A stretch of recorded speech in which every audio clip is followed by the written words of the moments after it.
Once more, good morning. Yes. Well, only you can say that. Yes, and if Anne Marie and Tom, you're watching, good morning, God bless. So, normally I open these lessons with a story or a bad joke about a lead balloon.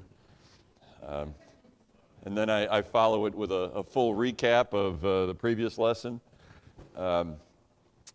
But today I'm going to regale you with a long but true story and forego the lengthy recap in favor of a short recap. So again, this is a true story. November 30th, 1874, a boy, we'll call him Leonard, was born in Oxfordshire, England. Leonard's father was a wealthy British aristocrat, a direct descendant of the first Duke of Marlborough, and a member of Parliament representing the Conservative Party. Leonard's mother was the daughter of a successful American businessman. Leonard spent his youth in privilege, attending the best schools, but he had a bit of a mixed record. You see, he flunked out of his first boarding school at the age of 7, having what was politely described as behavioral problems. His academic performance improved slightly at his next boarding school, allowing him to just barely, by the skin of his teeth, pass the entrance exam to his next school, what we would call middle school, at age 13. Leonard's father wanted him to pursue a military career, so the last 3 years of his schooling were in the military track, much like what we would call today junior ROTC. Then on his third try in September of 1893, at the age of 19, Leonard was finally accepted into the Royal Military Academy at Sandhurst, a prestigious school where he was a cadet in the cavalry. I almost said cavalry, out of habit there. Out of cadet in the cavalry, and then Leonard graduated from that academy a couple of years later in 1894 in December. For the next 5 years, he served in the British Army. He saw some action, and this surprised me, in Cuba's War of Independence. He actually kind of helped the Spanish there, and then spent several years stationed in India, where he began a successful stint, kind of as a second job, as a war correspondent. He used his blossoming reputation as a correspondent to get assigned to another conflict, this time in Sudan. His reports of the brutality and the brutish behavior of the British military in Sudan ignited public outcry back home, and it cemented Leonard's desire to follow his father's footsteps into politics. Leonard returned to India to complete his military obligations, but then returned to England in 1899 to begin his journey into politics. Now, despite a slight speech impediment, Leonard quickly gained notoriety for his oratory skills and his dynamic personality. Seeing an opportunity to further enhance his visibility and raise his profile, he volunteered to once again be a war correspondent for a major newspaper and report on the Second Boer War in South Africa. While on a troop transport train there, enemy artillery derailed the train and Leonard was captured. Although he was a non-combatant, he was held as a prisoner of war in what can only be described as primitive conditions. 2 months later, Leonard escaped from the prison and evaded his captors by stowing away aboard a freight train and hiding in a mine. He eventually made it to safety in Portuguese East Africa.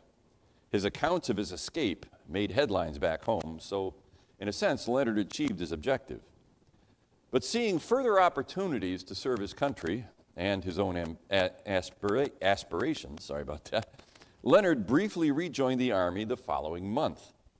He returned to South Africa and fought to relieve the siege of Ladysmith and retake Pretoria. He was among the first British troops in both places. He and his cousin, the 9th Duke of Marlborough, demanded and received the surrender of 50 Boer prisoner camp guards. Must have been somewhat of a personal mission in that regard. Consistent with his writings about British activities in Sudan, throughout the war, Leonard had publicly chastised his fellow countrymen for their anti-Boer prejudices, calling for the Boers to be treated with generosity and tolerance. After the war, he urged the British to be magnanimous in victory. In July, having resigned his lieutenancy, he returned to Britain. His Morning Post dispatches had been published as London to Ladysmith via Pretoria and had sold well, further enhancing his public persona and improving his political prospects. Upon his return to England, Leonard began campaigning in earnest. Sure enough, in February 1901, Leonard took his seat in the House of Commons, making him an MP. And no, that's not military police. That means Member of Parliament. His first few years in office would make excellent political theater, but we won't go there. By 1906, he began to climb the political ladder. He was named Under Secretary of State for the Colonial Office, a junior ministerial position that he actually had sought, thinking it a good first step up. 2 years later, he was named President of the Board of Trade, a full cabinet position. At 33, he was the youngest cabinet member since 1866. He was on his way. In 1910, Leonard was promoted to Home Secretary, giving him control over the police and the prison services. A year after that, in October of 1911, he was appointed First Lord of the Admiralty, equivalent to what was then our Secretary of the Navy. Back then, the Secretary of the Navy was actually in the event that the President, the Vice President, the Secretary of State, they were like fifth or sixth in line to be the President. So that was an elevated position back then, as it was certainly then for Leonard. Now that was 3 years. Bless you. That was 3 years before the start of World War I, at a time when England and Germany were both racing to outbuild each other's navies. So Leonard's new role was extremely important. Leading up to the war, Leonard was lauded for his leadership and vision. He directed the construction of several new battleships and secured access to Middle Eastern oil supplies to fuel Britain's growing navy. He saw the value of naval aviation. This is in 1911. And directed the British Navy to invest. He even invented the term seaplane. Leonard spearheaded the development of the first operational tanks, financing them through the Navy's budget instead of the Army's. At the start of the war, he was even given control over the country's air defenses. When the Great War, the war to end all wars, broke out in August 1914, he played a vital role in many aspects of the British war effort. But the war was just far beyond anything man had ever seen. As 1914 staggered to its bloody conclusion, the Great War dissolved into a horrific grind along the 500 battle-scarred miles of the Western Front. This was stunning to me. Britain and France had suffered nearly 1 million dead or wounded in the war's first 4 months. In frustration and anguish, Leonard asked the Prime Minister, "Are there not other alternatives than sending our armies to chew barbed wire in Flanders?" He believed he had the solution for breaking the impasse, a second front. Leonard fancies himself a military strategist. The young minister proposed a bold stroke that would end the war. He championed another proposal under consideration by the military to strike more than 1,000 miles to the east. He proposed to thread his naval fleet through the needle of the Dardanelles, a narrow 38-mile strait that separated Europe and Asia in northwest Turkey. The plan's objective was to seize Constantinople and gain control of the strategic waterways linking the Black Sea in the east to the Mediterranean Sea in the west. Leonard believed the invasion would give the British a clear sea route to their ally Russia. Strange, isn't it, to think? And knock the fading Ottoman Empire that joined Germany out of the war. He argued that doing so would persuade one or all of the neutral states of Greece, Bulgaria, and Romania to join the Allies. The attack on Gallipoli began in the morning of February 19, 1915, with a long-range bombardment of the peninsula by British and French battleships. Despite initial success, the attack stalled as the weather grew worse and Allied minesweepers drew heavy fire. A month later, on the morning of March 18th, British and French battleships entered the straits and launched an attack. Again, the Allies had the upper hand in the initial hours until undetected mines sank 3 ships and severely damaged 3 others. In the wake of the failed naval attack, the Allies launched a major land invasion of Gallipoli on April 25th. The 5-week delay allowed the Turks to rush reinforcements to the peninsula and boost their defenses, and the British, French, and members of the Australian and New Zealand Army Corps could make little progress from their beachheads. The Battle of Gallipoli became a slaughter, quickly morphed into a stalemate just as bloody, just as pointless as that on the Western Front. The ill-fated Gallipoli campaign lasted 9 months before the evacuation of the last Allied troops in January 1916. Each side sustained 250,000 casualties, with 46,000 Allied and 65,000 Turkish troops dead. I'm getting near the end of the story here. The invasion had been scuttled by incompetence and hesitancy by the military commanders, but fairly or unfairly, Leonard was the scapegoat. It was his idea. It was he who pushed it. The Gallipoli disaster threw the government into crisis, and the liberal prime minister was forced to bring the opposition conservatives into a coalition government. As part of their agreement to share power, the conservatives demanded that Leonard be ousted from the Admiralty. He was demoted to Chancellor of the Duchy of Lancaster, a humiliating loss of power and seemingly the end of his political aspirations. I told this story because it's actually kind of a great parallel to Elijah's life. Now, unlike Elijah, who appeared on the scene out of nowhere, Leonard made a long, slow climb from obscurity to great success and nearly the pinnacle of political power. But as we'll see in this lesson, like Leonard, Elijah went very quickly from the mountaintop to the valley. Now, before we get into the lesson and before I forget, I need to pray.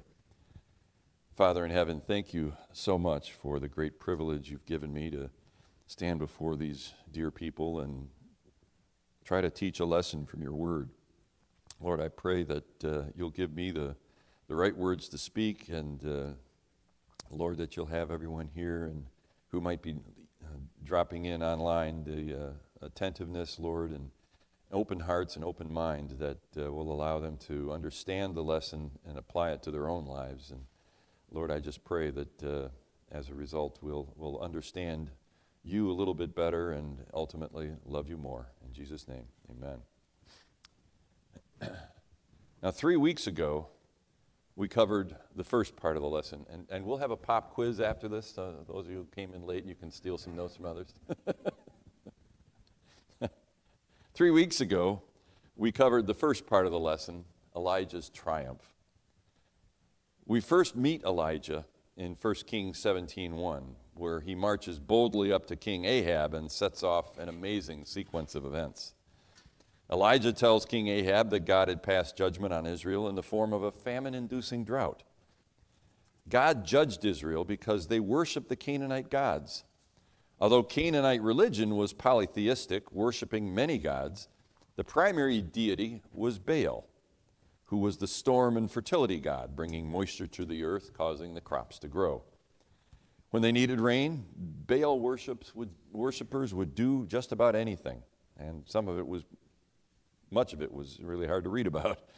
Nothing was off limits if it would encourage Baal to bring any needed rain.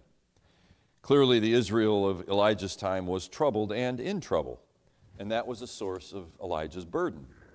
He saw the conditions around him, the idolatry and the sin, and these gripped his heart. He couldn't sit back and just do nothing. God's reputation was at stake, as was the very existence of God's people. Elijah knew the consequences of not following Deuteronomy 11:16 because the next verse spells it out. I'll read those again. Deuteronomy 11:16, "Take heed to yourselves that your heart be not deceived, and ye turn aside and serve other gods and worship them. And then the Lord's wrath be kindled against you, and he shut up the heaven that there be no rain, and that the land yield not her fruit, and lest ye perish quickly from off the good land which the Lord giveth you."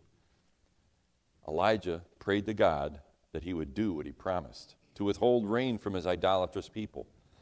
The request was especially applicable to Israel, since Baal was supposedly responsible for bringing the needed rain. Then we saw how Elijah trusted God's care. He put his faith in God to provide, and he did. God not only hid Elijah by a river, after all, he was now being chased by Ahab. God he not only hid Elijah by a river where he could get water in a time of famine, that's certainly good to have, but he had ravens feed him twice a day. When the river dried up, God directed Elijah to go to Zarephath and find a widow to sustain him. Elijah once again obeyed God, and he, the woman, and her son never went hungry. Then God rewarded the woman's faith too. Even though she wasn't a Jew, she believed in Elijah's God. So when her son died, God revealed his love by allowing Elijah to be God's instrument in restoring the boy's life. Both Elijah and the widow exhibited great faith to thrive in troubled times.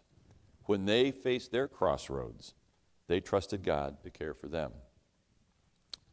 And then the last thing we talked about last week was challenging God's enemies. Chapter 18 of 1 Kings tells the story of Elijah's return visit to King Ahab. Elijah issued his challenge to the 450 prophets of Baal to meet him on Mount Carmel. After hours of great effort, they can't bring down fire to burn the offering. He then mocks their failure with a simple prayer. And boy, was it powerful. In 1 Kings 18, start in verse 36 and 7. And it came to pass at the time of the offering of the evening sacrifice that Elijah the prophet came near and said, Lord, God of Abraham, Isaac, and of Israel, let it be known this day that thou art God in Israel, and that I am thy servant, and that I have done all these things at thy word.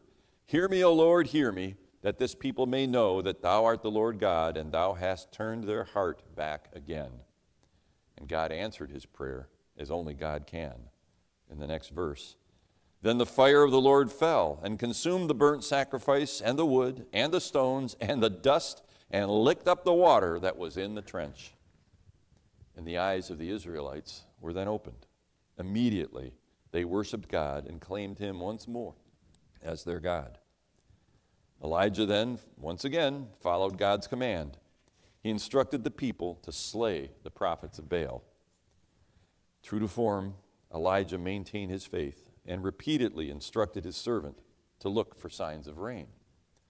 On the seventh try, the servant spotted a small cloud, which then grew into a full-blown monsoon. So far, Elijah seems to have made all the right choices at his crossroads. On numerous occasions at this point in the story, he had demonstrated his faith that God would provide and fulfill his promises. But like Leonard, how quickly things change. And that brings us finally, perhaps, to this week's lesson, which picks up at point 2 in the lesson, a title we hear often in this study, frustration. When we left Elijah, he was on the mountaintop, both literally on Mount Carmel and figuratively by rejoicing in God's work and the revival of Israel. But in 1 Kings 19, we see that not all of Israel was rejoicing with God and Elijah. Starting in verse 1 of 1 Kings 19. And Ahab told Jezebel that all that Elijah had done, and withal how he had slain all the prophets with the sword. Then Jezebel sent a messenger unto Elijah, saying, So let the gods do to me, and more also, if I make not thy life as the life of one of them by tomorrow about this time. And we can't be 100% sure, but it looks like verse 1 here is later the same day that Elijah had the Israelites slay the 450 prophets of Baal. When Ahab told Jezebel what had happened on Mount Carmel, she sent Elijah a message that by that time tomorrow, Elijah would be dead. So, we now get into the first subpoint of this, an unexpected attack. This probably took Elijah by surprise. He expected God's victory to be complete, that all of Israel would return to worshiping God. Instead, he's now a hunted man. The threat shook Elijah. The day before he received Jezebel's message, he'd been fearless, taking on the entire nation single-handedly. Well, not really, but he only learns about that later. We'll get to that. Now Elijah was frightened. It's easy to criticize him for this sudden loss of faith. But you have to consider that he was probably physically exhausted after the events on Mount Carmel. Plus, it seems he wanted to confront Ahab at the palace in Jezreel. 1 Kings 18:45, the last two verses of the previous chapter. And it came to pass in the meanwhile that the heaven was black with clouds and wind, and there was a great rain. And Ahab rode and went to Jezreel. In the next verse, and the hand of the Lord was on Elijah, and he girded up his loins and ran before Ahab to the entrance of Jezreel. Now, he had just run from Mount Carmel to Jezreel when he received this threat. And he even beat Ahab there, even though Ahab was riding. I presume it was a camel. It may have been a donkey, I suppose. I don't think they had horses there. Now, Mount Carmel to Jezreel is a 15-mile journey. That's more than a half marathon, and I'm pretty sure he hadn't been training, and he certainly hadn't carbo-loaded prior to his run. So it's understandable that maybe Elijah was not at full strength when he received Jezebel's threat. But when he found himself at this crossroad, instead of facing the threat head on and relying on his faith in God to see him through, he beat a hasty retreat. That's the second subpoint. Elijah runs for his life. 1 Kings 19:3. And when he saw that, he arose and went for his life and came to Beersheba, which belongeth to Judah, and left his servant there. Now, at first glance, this seems almost an unremarkable verse until you realize that the distance from Jezreel to Beersheba is about 150 miles. Then, what happened next? But he himself went a day's journey into the wilderness, and came and sat down under a juniper tree, and he requested for himself that he might die, and said, It is enough now, O Lord, take away my life, for I am not better than my fathers. So after traveling 150 miles to Beersheba, he then walks another day's journey into the wilderness to hide and sulk. Somewhere along the way, Elijah had fallen into a deep depression. He threw himself a major pity party and asked God to kill him. His depression and self-pity were driven by several factors. He forgot about the past victories that he had witnessed, how God had stood with him through numerous challenges. Elijah was blowing his problem out of proportion. Jezebel's threat was that her gods, the little g, would cause Elijah's death, but Elijah had just seen the impotence and actual non-existence of those false gods. So Jezebel's threat was truly an empty one. Elijah was also irrational. He ran for his life and then asked God to kill him. And Elijah just wanted to get rid of all of his responsibilities, but those duties came from God. And so Elijah was really running from God. And there's no better way to mess up your mental state than to knowingly run from God and his will for your life. But instead of killing Elijah, God shows his mercy, his love, and his patience. Chapter 19, verses 5, 6, and 7. And as he lay and slept under a juniper tree, behold, then an angel touched him and said unto him, Arise and eat. And he looked, and behold, there was a cake baken on the coals, and a cruse of water at his head. And he did eat and drink, and laid him down again. And the angel of the Lord came again the second time, and touched him, and said, Arise and eat, because the journey is too great for thee. Interesting. God sent an angel to feed him twice, to prepare him for a great journey. What journey was that? Well, the next verse tells us. And he arose and did eat and drink, and went in the strength of that meat 40 days and 40 nights unto Horeb, the mount of God.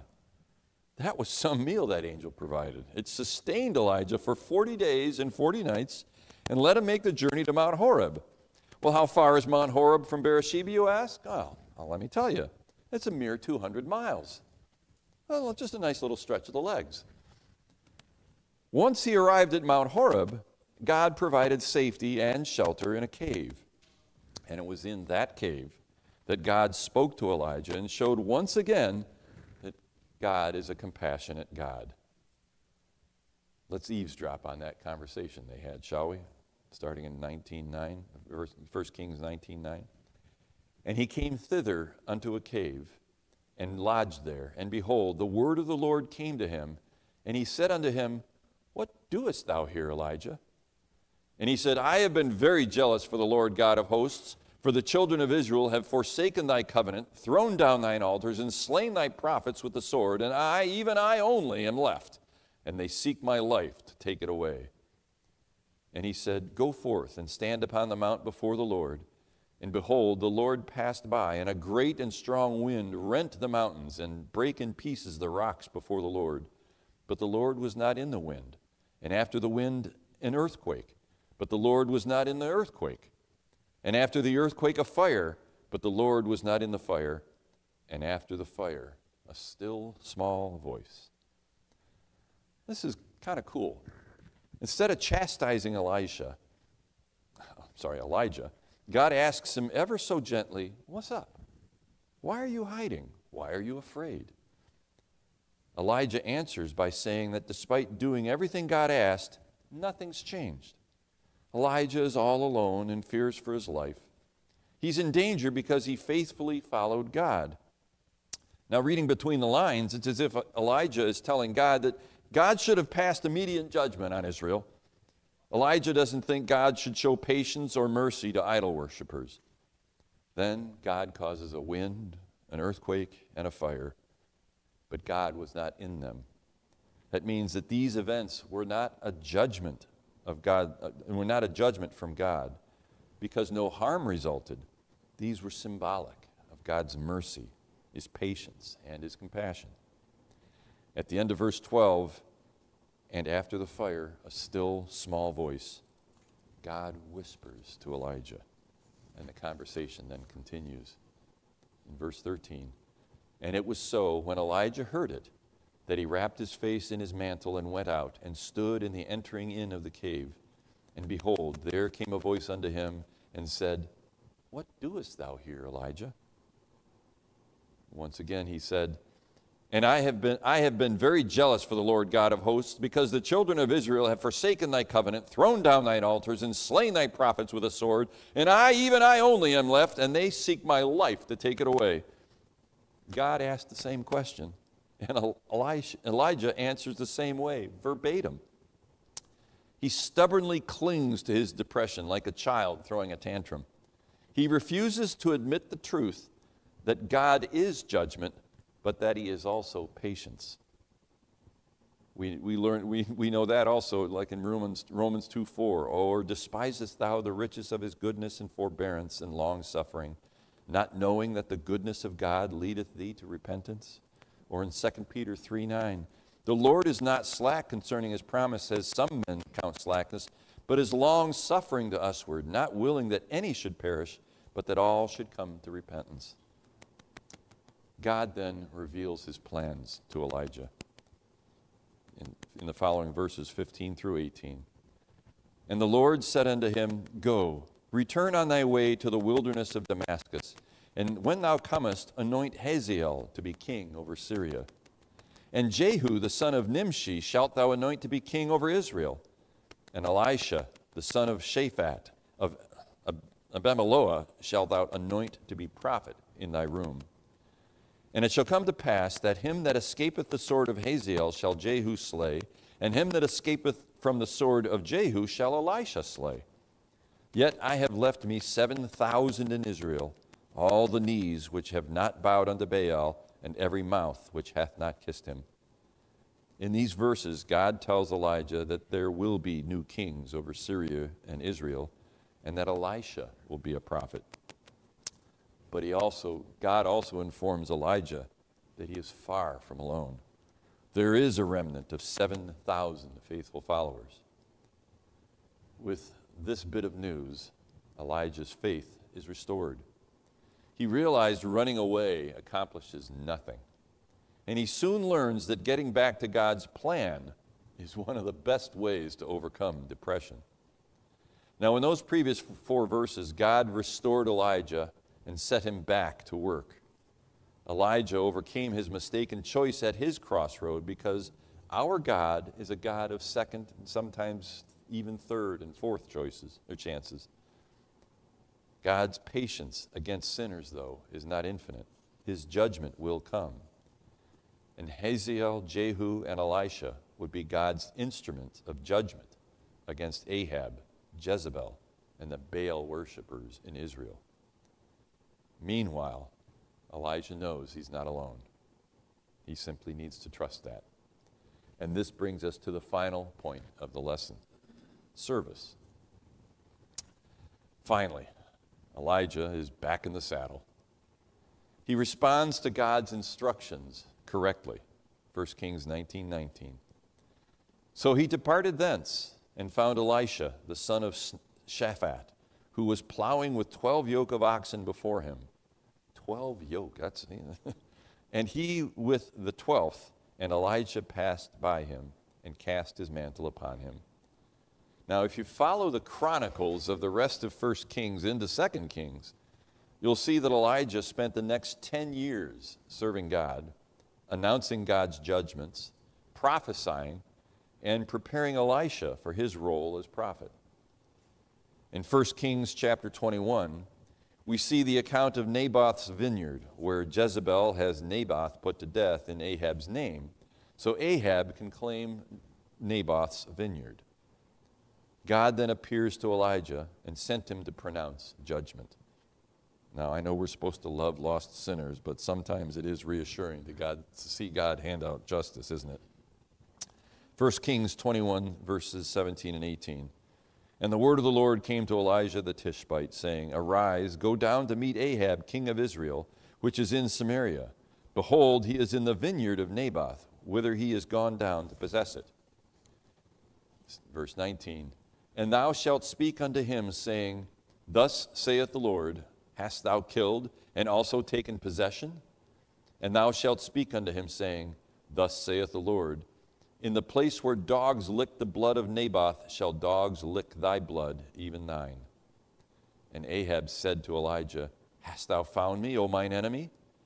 And he answered, I have found thee, because thou hast sold thyself to work evil in the sight of the Lord. Behold, I will bring evil upon thee, and I will take away thy posterity, and will cut off from Ahab him that pisseth against the wall, and him that is shut up and left in Israel, and will make thine house like the house of Jeroboam the son of Nebat, and like the house of Baasha the son of Ahijah, for the provocation wherewith thou hast provoked me to anger, and made Israel to sin. And Jezebel also spake the Lord, saying, The dogs shall eat Jezebel by the wall of Jezreel. Him that dieth of Ahab in the city the dogs shall eat, and him that dieth in the field shall the fowls of the air eat. Of course, these prophecies come true before the end of 1 Kings. Then in chapter 1 of 2 Kings, Elijah pronounces God's judgment on Ahab's son, Ahaziah, who had fallen through the window of an upper story room.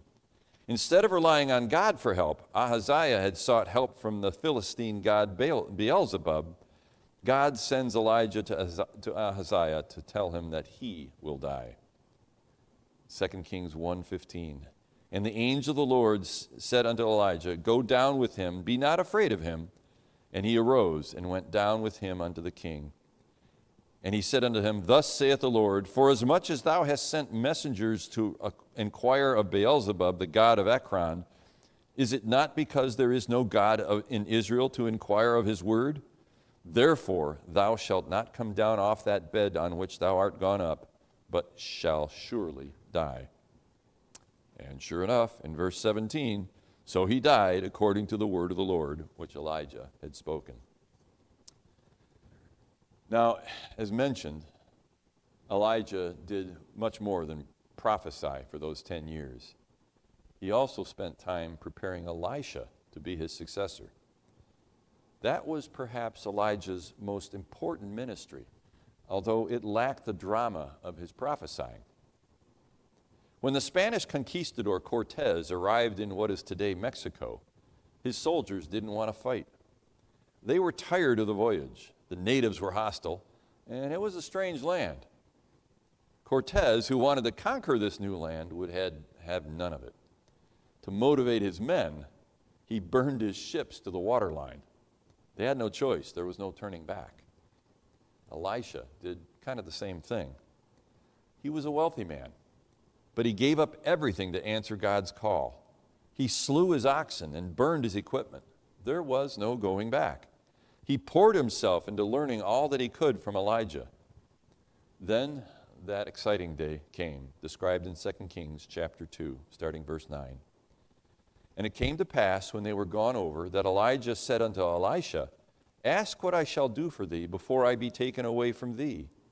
And Elisha said, I pray thee, let a double portion of thy spirit be upon me.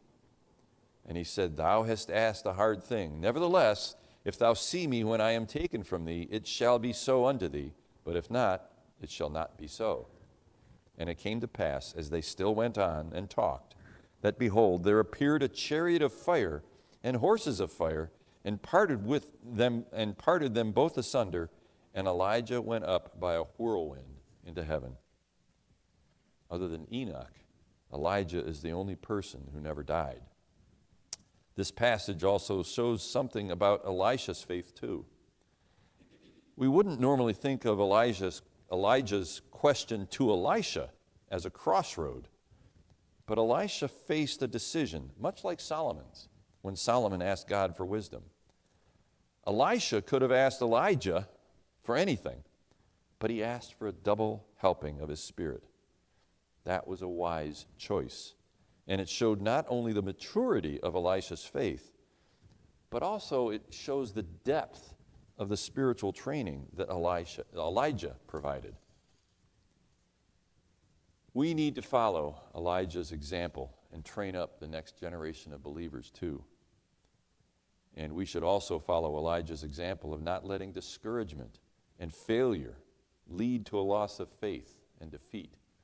We're all going to encounter our own speed bumps along the way. We're all going to be faced with our own crossroads along the way. We might not always make the right decisions. We may stray, we may wander from God's plan, but God will show mercy and patience. He will guide us back to his path if we let him. Now, our study guide was published in 1992. 1992, man. In this lesson, the author of our study made a prophetic prediction. Again, remember, this was written in 1992. We can expect attacks from the gay community, proponents of abortion, pornographic publishers, and the like. Such will depict godly believers as unloving and bigoted. They will capture the news media and actually win the war of public opinion. But God's opinion is all that really matters, and God will ultimately set the record straight. Like I said, how prophetic was that? Now, our world is clearly headed in the wrong direction, and we can't know how long God will be patient. But in the meantime, and for however long it takes, we need to stand strong and make sure there will always be a faithful remnant to show the way. Time's a-wasting. Ephesians 5:16, redeeming the time because the days are evil. Now, by the way, like Elijah, Leonard in our story, he did make a comeback. It took about 25 years, but eventually he clawed his way back to the top at a time when England needed it most. In 1940, during the worst of World War II, Leonard, which by the way was his middle name, became prime minister. You see, his first name was Winston. Now, I can't say, I wish I could say that Winston was a man of God. At best, history describes him as an agnostic. But we know that God placed him there. And we know that God worked his will through Winston Churchill. And I think it's up to us to allow God to do the same, that we need to God work through us. We need to bring up the next generation behind us. We need to build disciples. We need to remain faithful and strong in our faith. We can't let the world get us down. It is an evil world, and it's getting more and more depraved every day. but our faith should never waver. In fact, if anything, it should be a call to arms, and it should allow us to understand the importance of God's Word and the importance of sharing God's Word with a lost and dying world. Let's be that beacon on a hill in every neighborhood and where we live. Father, thank you so much for the examples that you lay before us in your Word, and the faithfulness of Elijah, his struggles and his victories over the struggles that you gave him, Lord. I pray, Lord, that you will allow us to follow that example in so many ways, but in other ways, Lord, let us avoid some of the pitfalls. Let us make the correct decisions when we face the crossroads of our lives. And Lord, let us always seek the correct path, whether it be to turn left, turn right, or go straight ahead, Lord. Have us always to be on your path. In Jesus' name we pray. Amen. Thank you so much, folks. What? Yes, I'm going to count.